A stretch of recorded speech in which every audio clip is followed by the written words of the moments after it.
Okay, guys, Chris Cullen back with you on CC's Aquatic Adventures.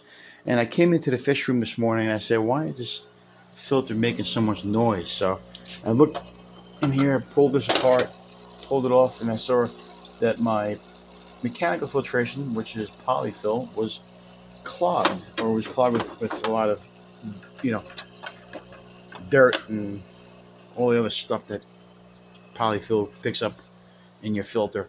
Um, Pretty much making the filter make a lot of noise, so it clogged the filter. So I had to change it, and I figured, you know what, let me do some maintenance today. Let me do all the tanks, and that's what I'm doing. Um, I did the first tank, which is that one. I did the two 20-gallon longs, and now I'm working on these tanks over here, which I will show you what I'm doing. So I always want to explain to people what the difference is between the medias that you use. So you guys use biological, chemical, and mechanical. So the mechanical would be this stuff here, which is polyfill. That pretty much makes your water crystal clear. It collects all the dirt and whatever, poop and anything that accumulates in your tank that goes through your filter.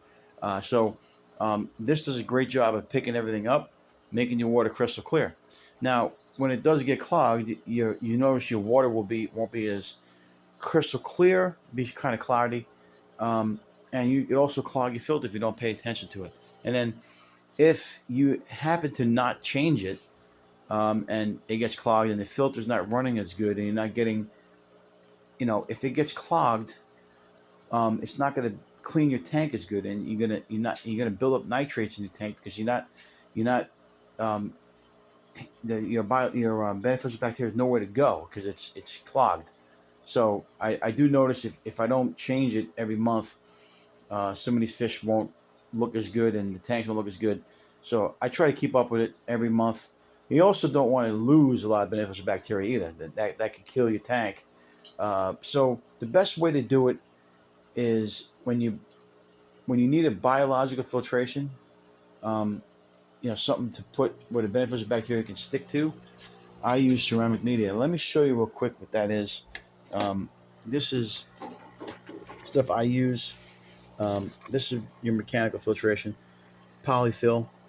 Um, this will be part of your biological filtration too. Carbon, or some people use it. Some people say it is a chemical. Carbon is a chemical, so I guess you could say that's chemical filtration. But I don't use a lot of it. I don't use it as a main source. I use it just to get impurities out of the water, like medication or anything like that would affect the water itself. That would be considered um, your biological filtration. Now, if I were to use Purigen or anything like that, that would be your chemical. Now, we also use Prime with all my tanks, and that's just because we like to dechlorinate the water, and that's all we use it for. I don't use a lot of it. I don't use it as a main source of any type of filtration. The only thing we use, like I said, is your biological filtration that you use your ceramic media for, and your mechanical filtration. That's the only two I use in this fish room. Now, like I said, carbon can be considered a chemical, um, if you want. If you use a lot of it, I use just the carbon, um, that you get in those inserts. Pretty much all I use. If I do use it, I keep it on hand just in case I do medicate a tank. A lot of my quarantine tanks, I have it just in case. So anyway, so I did those two tanks. Like I said, I keep the ceramic media um, in these little cages that they give you when you do these tanks. You don't have to use them, but I do put them inside here, just for it's somewhere to go, and I could add both biological and chemical in the same thing. I put them in these on the smaller tanks, on the smaller filters. I should say, I do use, like I go to this tank here. I usually like to unplug the filters before I do anything, but um, I keep my ceramic media in there. I don't touch that. I leave it in there. I don't usually clean the filters out. I leave it the way it is. I keep the beneficial bacteria inside the filter. But you also want to keep these. Wants to be clean too. You don't want anything to clog your filter. or clog anything going out into the tank. So I usually clean these though. These are like an extra, um, extra something where, when you use just these filters, this is where your beneficial bacteria stays on. But these also act as a filter too. So I use this. I use these still when I um, take the inserts out. I'm going to use a plastic piece back here. I usually just I usually leave these in here. It's an extra way of keeping beneficial bacteria, which can never hurt. I'm going to leave this the way it is because I don't think it's that bad. Um, you know, but we'll keep it the way it is.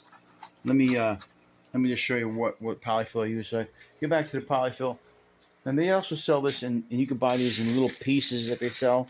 I like to use I like to just pick out what I need because I find sometimes if you don't, you use too much of it, and it's just a waste of money. And that bag right there is probably, I think it was about $12.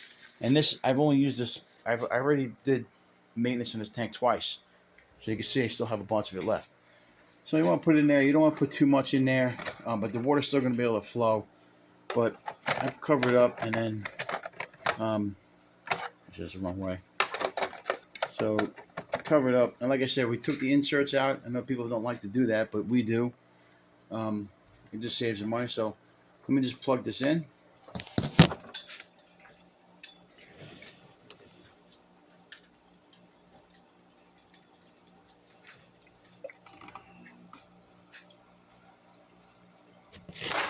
Okay, so you can see some of the impurities come back into the water.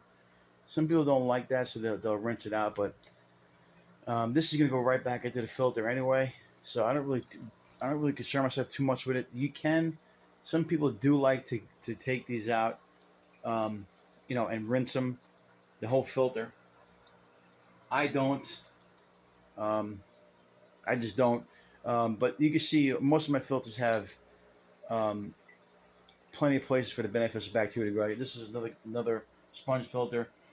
Um, Getting back to the sponge filter in this tank, I'm going on vacation for Christmas, so I'll be on Friday. I will rinse that sponge filter out, just to get just to get it. It looks like it's kind of filled with some beneficial, some dirt and poop.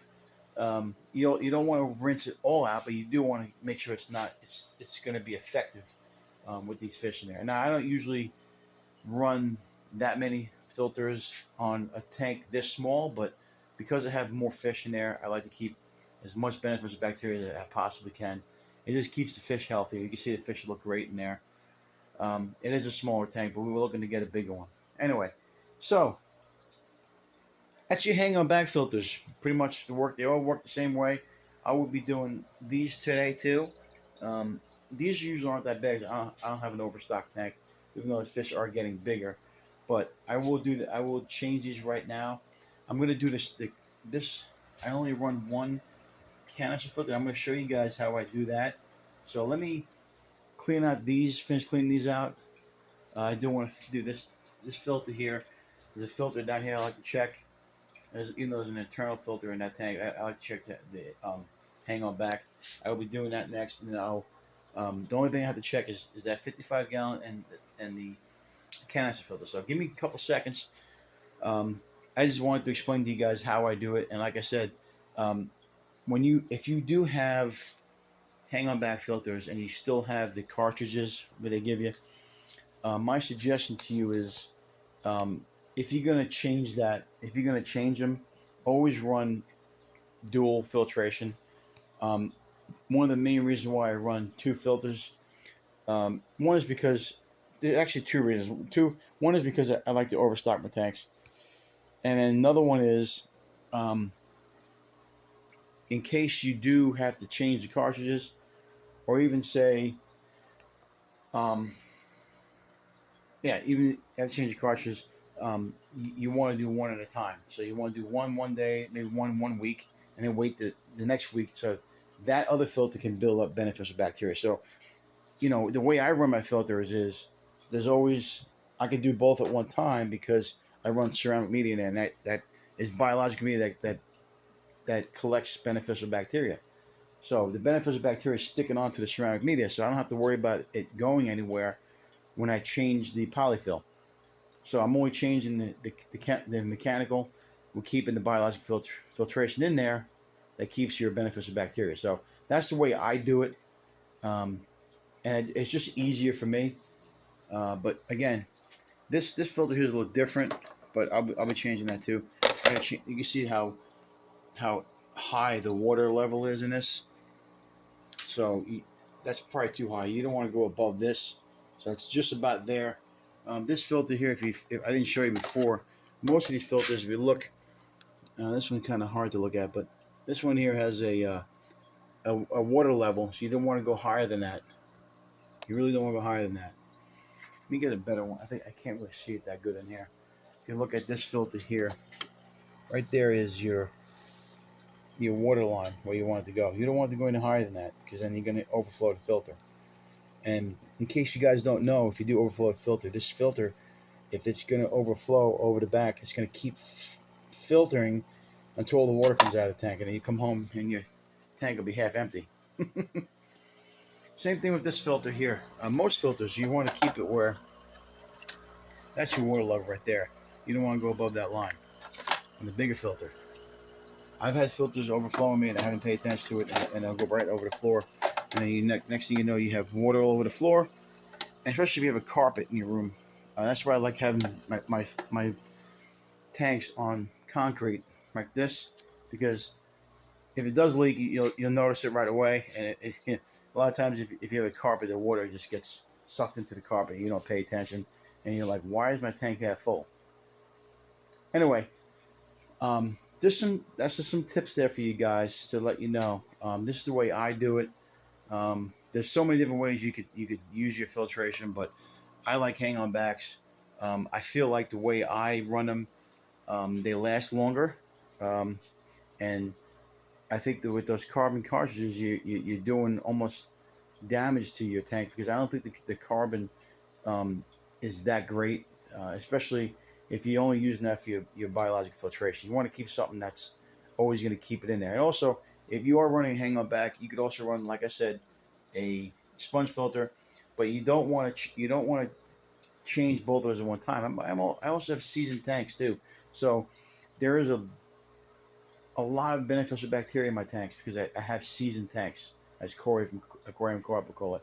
So even if I did change all three at one time, I probably still have enough beneficial bacteria for the fish. But me personally, the only thing I care about is the health of the fish. I don't care how my tanks look. I don't care about, the plants. I tried.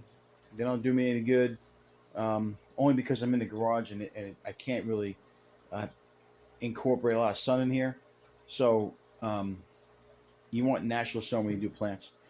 And I also keep, when you turn the lights off in here, it's like literally dark as hell. You can't see nothing in here. So it's kind of hard for me to grow plants. On my other plant tank out in the front, where I do get sunlight in the house, I definitely grow, the plants grow more. Anyway, I'm going to do these rest of these tanks, and I'm going to come back to the canister filter. I'm going to show you how I do the canister filter, and hopefully it'll give you guys some good ideas. All right, just hang tight. Be right back.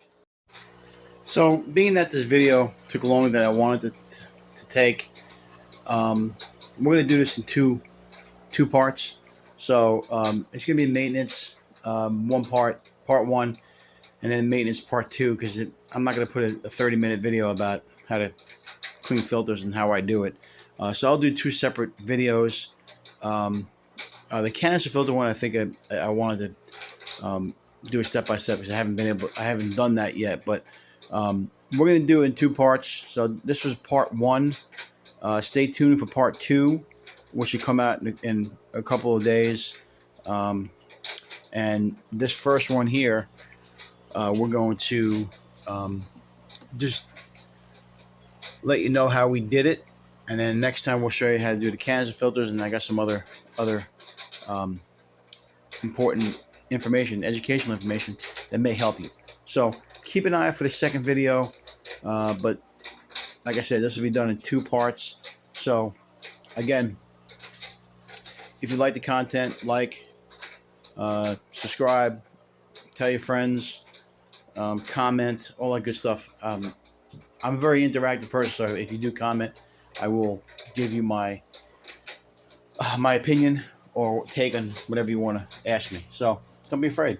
And remember, if you can't own them, rehome them. And we'll see you guys next time.